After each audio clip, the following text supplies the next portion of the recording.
DCGB 729 kHz. Enot sa Bareta. Enot sa Gabos. We wish you a Merry Christmas. We wish you a Merry Christmas. We wish you a Merry Christmas and a Happy New Year. Oras sa DZGB, 2 minutos pasado alas 5.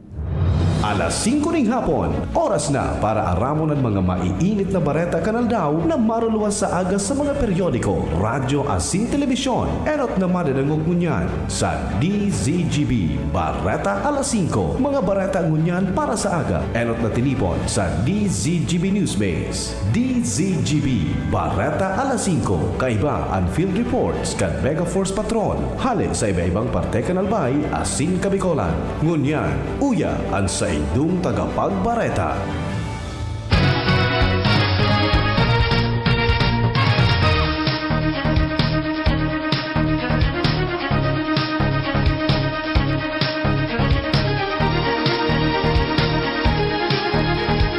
Sa pangaran kang DZGB News Base, siring man kang Mega Force Patrol, siring man ni Mr. Pio Fernandez, ini po si Jenny Balyaran. Para sa mga bareta sa lado nasyonal, mga baretang mabutwa sa aga, enot sa DZGB.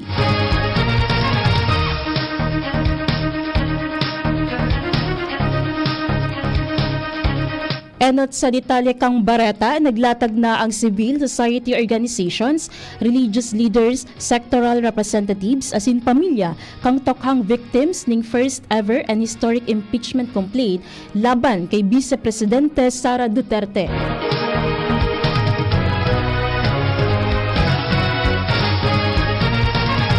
Nagkapira mga representantes hali sa manlain ng mga organisasyon o grupo ang nagpasiring sa House of Representatives ngayon na hapon para maglatag kan sa indang impeachment complaint. Idinitalya sa reklamo ang apat na grounds para sa impeachment.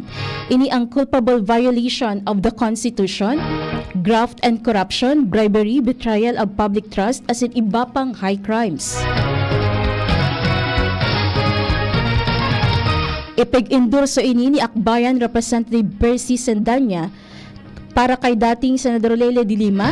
Ini ang may pinakamarhay na gibuhon matapos magbutwa ang mga isyu laban sa Vice Presidente.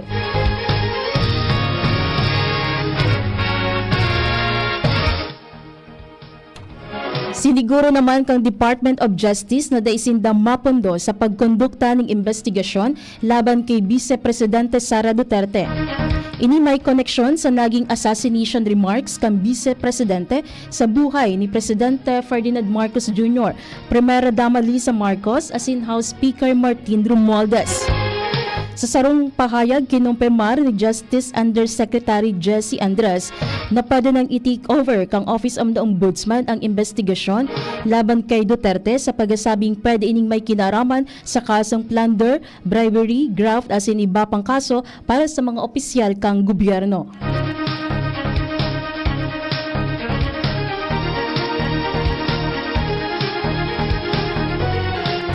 Posibleng madagdagan pa ang mga kasong isasaangat kang Philippine National Police laban kay Vice President Sara Duterte asin iba pang personalidad. Sigun kay PNP-PIO Chief Police Brigadier Gian Fajardo, padagos pang naghahanap ni mga ebidensya sa indang mga investigador bago dagos na maisangat ang dagdag na reklamo. Ini matapos ang komisyon sa nangyayaring pagbalyo kang ospital sa Chief of Staff ni VP Sara na si Undersecretary Zulaika Lopez. Enot nang sinabi ni Fajardo na matibay ang mga kasong isinangat ninda laban sa Vice Presidente. Kasabay sa mga kasong isinangat sa QC Prosecutor's Office iyo ang direct assault, disobedience, asin grave coercion laban kina VP Sara, Chief Security Detail kang Vice Presidente asin iba pang opisyal.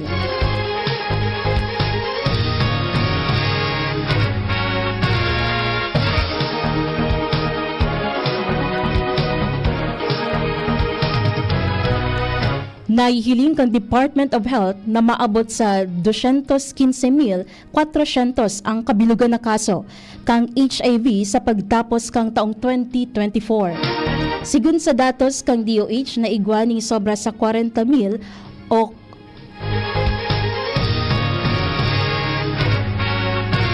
sobra sa 3,595 na kumpirmadong HIV positive na mga individual magpuon kang Hulyo sa Setyembre ngunya na taon.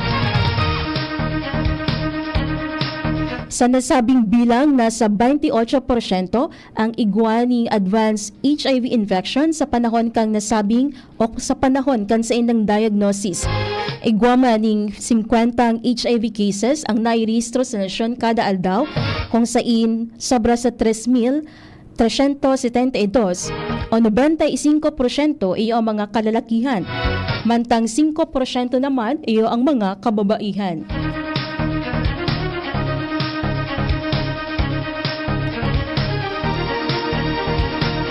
Siniguro kang Philippine National Police na mantinidong normal ang sitwasyon asin wara ning namomonitor na seryosong patakot sa seguridad. Sigon ini sa PNP sa ibong kang wala toong ribok sa politika sa nasyon. Sigon kay PNP Public Information Office Chief Police Brigadier General Gian Fajardo, padagos ang pagtipon ninda ng impormasyon sa paagi kang mas pinakusog na intelligence gathering. Padagos man ang pagkikipagkoordinar kang PNP sa iba pang law enforcement agencies, pati na sa Persas Armadas kang Pilipinas para siguruhon na matrangkelo ang nasyon. Sinabi pa ni Fajardo na tutugutan kang PNP ang sisay man na individual o grupo na magkaigwanig aksyon na mabayular sa nasabing lay.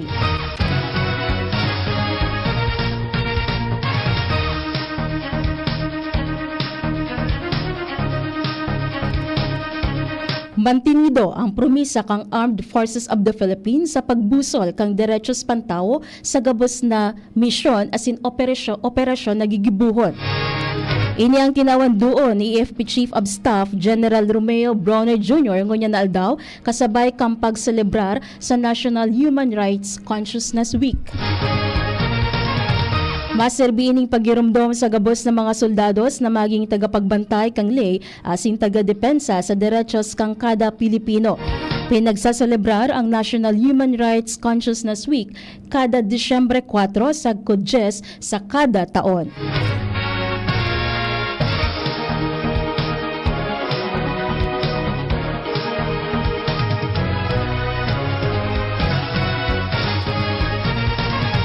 Siniguro kang Bangko Sentral ng Pilipinas na padagos na ipapautob kang Monetary Board ang maingat na lakdang para mamantinir ang marahay na presyo kang mga barakalon.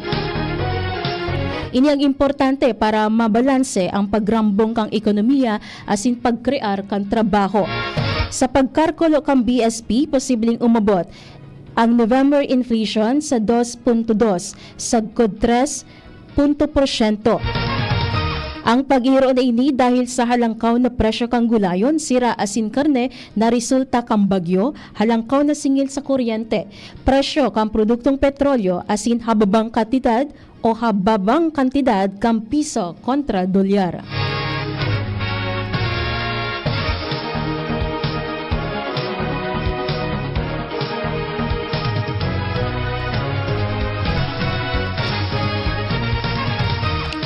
Posible pang magkaigwaning saro sa guduan na tropical cyclones ang ma-develop sa Philippine Area of Responsibility ngayon na bulan kang Disyembre bago matapos ang taong 2024. Sigun sa State Weather Bureau Pag-asa, bigalauman na tropical cyclones, posible pa ang Philippine landmass o maglandfall sa Luzon, Visayas o Mindanao. Sinabi kang Pag-asa na ang shear line asin northeast monsoon o amihan ang presenteng nakaka-afektar sa Luzon asin Visayas. Apera kay ini apektado man ang Metro Manila, Mimaropa, Calabarzon, Bicol Region, Eastern Visayas, Western Visayas, Isabela, Quirino, Aurora, asin Bulacan.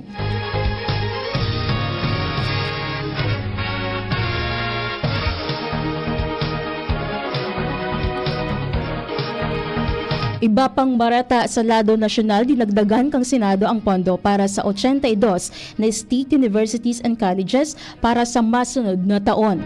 Ini para mapuunan ang kakulangan sa pondo kang pagpautob kang free higher education. Inako ni Senador Sherwin Gatchalian ang propesto na inaprubarang bersyon kang General Appropriation Act para sa taong 2025 sa Senado. Sigun sa senador, makakatabang ang dagdag na sobra sa 3 bilyones pesos para mapahiwas ang kakayahan ka mga SUC na nag-ako aning mas dakol na mga estudyantes. Sa paagi kay ni, mas dakol ang makikinabang sa libreng kolehiyo. Dahil ang digdi nagtaas man sa 13% ang kabilugan na fundo kang free higher education para sa taong 2025 kung ikukumpara sa ipigtagama kang national education expenditure.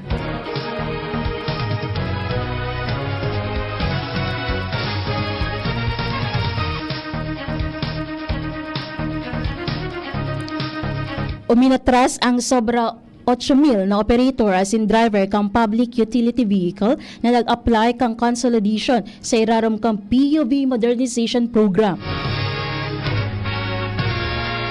Ini matapos ang 45 aldaw na extension na ipigtaw kang Land Transportation Franchising and Regulatory Board para sa konsolidasyon ka mga operator as in driver. Sinabi kang Transport Group ng Manibela na sa 6,000 na miyembro kaini asin 2,000 na miyembro kang piston ang uminatras sa consolidation scheme. Paliwanag kang grupo, nakakabiyahe ang mga driver ding 5 sagod 6 na beses sa sarong simana alagad sa ngunyan 2 beses na sana dahil gusto ka mga kooperatiba iyo ang modern na sana ang gamiton. Dahil digdi makikipag-coordinar ang duwang transport group sa Department of Transportation para tugutan sinda na makapagparehistro asin makapag-renew ng prangkisa maski dai pa sinda consolidated.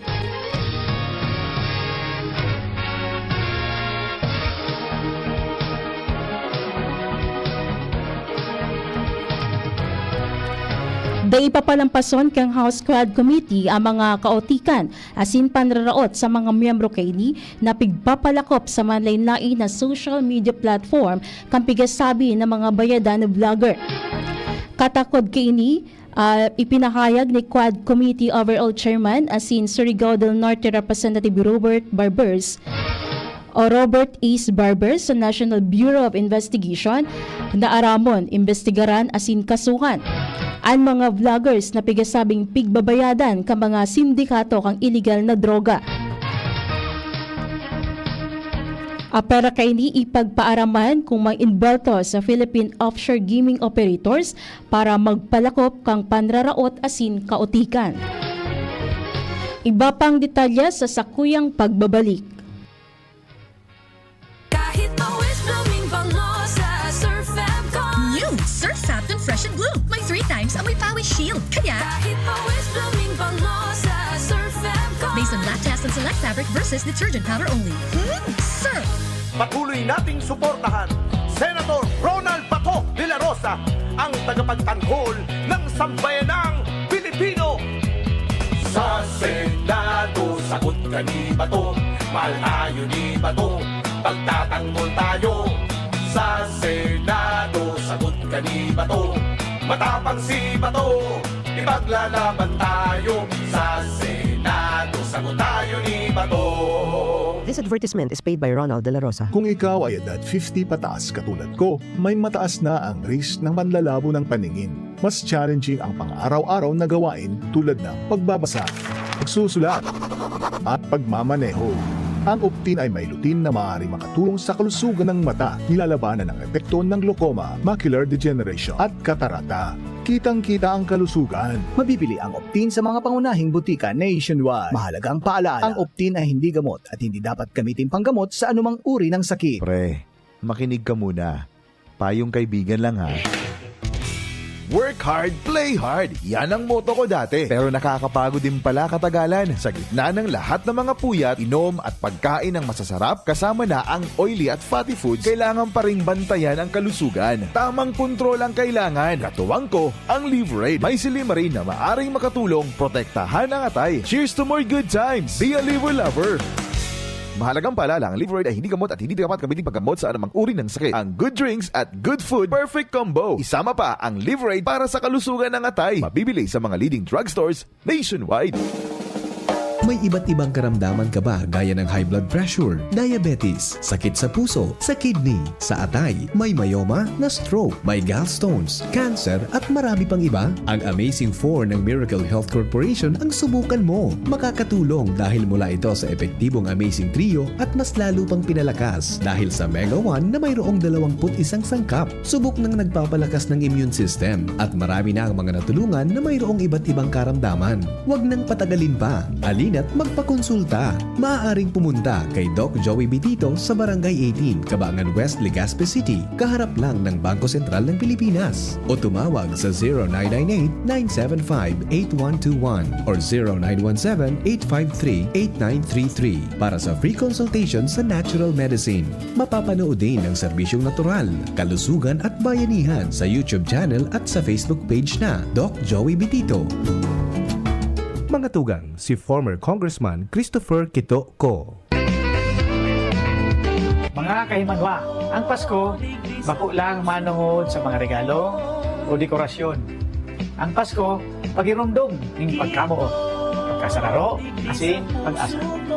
Ipagrukyaw niya to ang pagkaminorotan. Bako lang para sa satong pamilya, kundi para sa lambang sarap sa satuyang komunidad. Mabot ko na maging maugma, natuninong, asin pano ning pag-asa ang sa indong Pasko, asin bagong taon. Kito, digdi sa puso ko.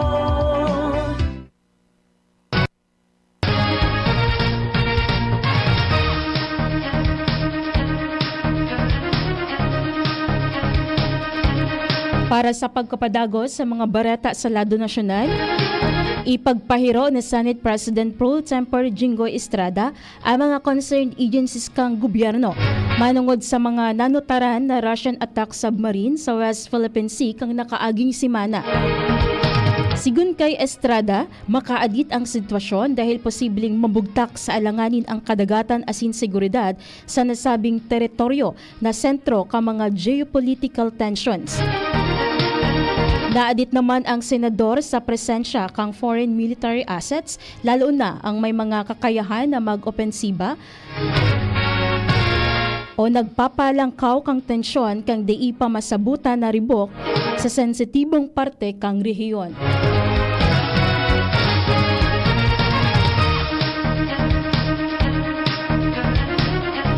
Iba pang detalyes, lauman ang mas pinakusog na police visibility mantang paparani na ang panahon kang Kapaskuhan. Sigun kay PNP Public Information Officer Chief Brigadier General Gian Fajardo, naglangkaw ang economic activities kapag arog kaining panahon para malikayan ang mga illegal na aktibidades. Kung kaya mas marhay na mas pakusogon ang presensya kan mga personahes kang kapulisan. Katakod kini pigpautob ang No Day Off, No Leave policy sa Philippine National Police magpon sa Disyembre 15, asin madurar iyan sa Enero 12, 2025.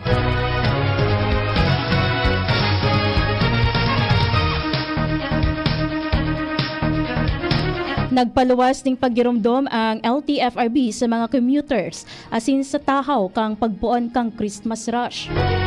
Sigun kay LTFRB Chair Teofilio Guadis III, mas marhay kung mas atab ng planuhon ka mga biyahero sa inang pagbiyahe para masiguro na ligtas sa indang pagbiyahe. Pig-ingganyer man ang mga commuters na gamiton ang mga lehitimong pampublikong transportasyon asin dai maggamit o maglunad sa mga kolorum para dai mabugtak sa alanganin ang kaligtasan.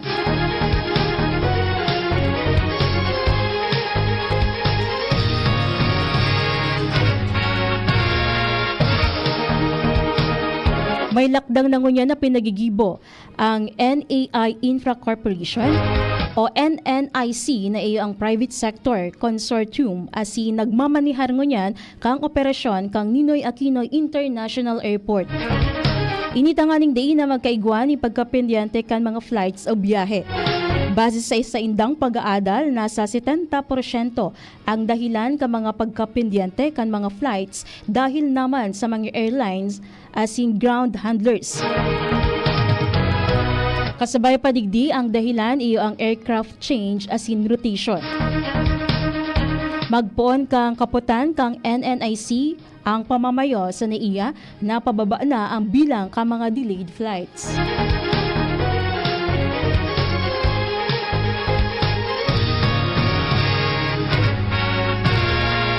Nagpapadagos na ang Korte Suprema kan sa indang electronic filing o e-filing guidelines sa gabos ng mga trial courts para sa mga civil cases.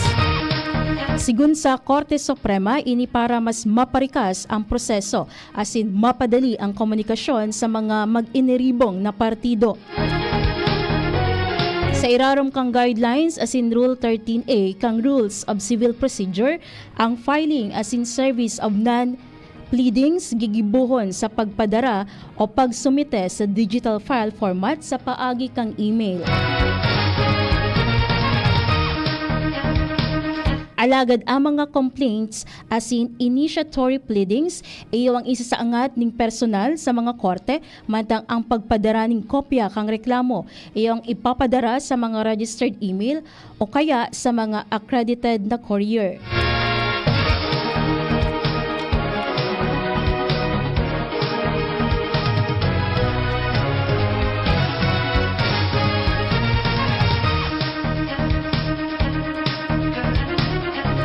Nanindugan ang Philippine National Police sa pangingenot ni PNP Chief General Romel Francisco Marbil na ang patong-patong na kasong isinangat laban kay Vice Presidente Sara Duterte as in iba pa sarong constitutional duty kang PNP as in bako politically motivated. Sigun kay Marbil, nakasentro ang pulisya sa mandato na ipautob ang lay na daining pigpapaboran. Paliwanag pa kaini ang paglatag kang kaso laban na sarong individual anuman ang estado sa buhay, susog sa sinumpaang trabaho kang pulisya sa konstitusyon asin sa mga Pilipino.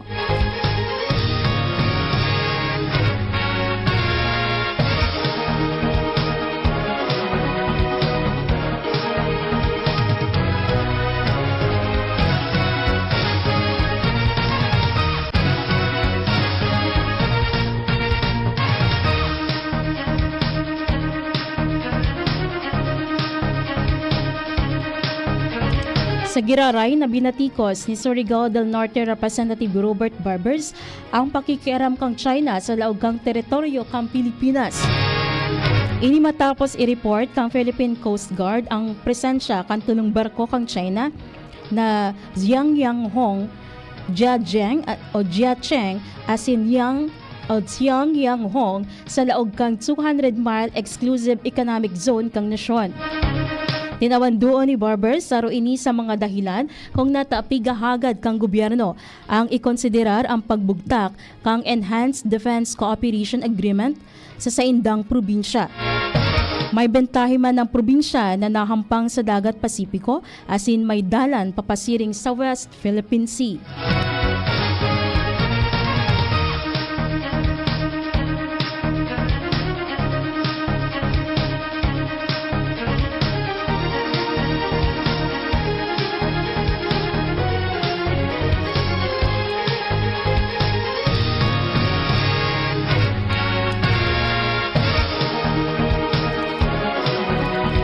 Para sa ultimong bareta sa lado nasyonal, posibleng idagos kang Kamara ang pagsaangat ng impeachment case laban kay Vice Presidente Sara Duterte.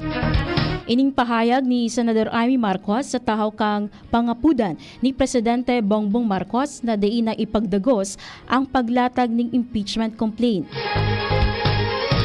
Ini matapos sabihon kang presidente na sayang ang oras mantang di man ini mataoning pagbabago sa buhay kang mga Pilipino. Sigun kay Marcos o kay Senadora Marcos nanindugan ang mga kongresista na responsibilidad ninda na imanihar ang impeachment complaint ang gustong sabihon dapat dangugon ang reklamong pagpapatalsik sa Vice Presidente.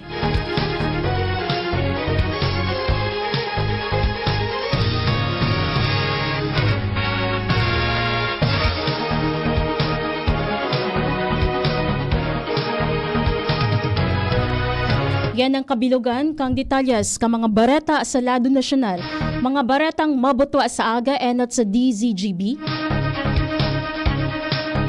Sa pangaran ni Mr. Pio Fernandez, siring man ni Angel Mostasa at si Direk Mar de la Cruz, nakaibahan ta sa lado technical si Quenems Flora, sa IT si Jerome Martinez. Ini po si Jenny Balyaran, maray na hapon.